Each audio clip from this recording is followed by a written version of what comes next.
Pero naiyak talaga ako. Kasi miss ko na yung baby ko. Kasi sorry ha. Sorry talaga. Bakit nga ba mahalaga ang asignaturang Pilipino sa atin? Una, ang wika... Tumingin ka, bobo ka. Joke lang. Lights, camera, action. It's so the very fresh food. And so the light is the apple. In the fresh the apple the same. It's so yummy good.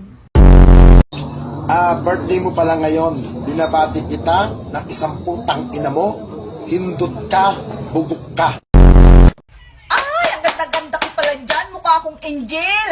Tang-ina. Nay, huwag ka magmura-mura. Ay, sorry pala. Angel pala ako. Huwag ka magmura-mura. Angel ka yun eh.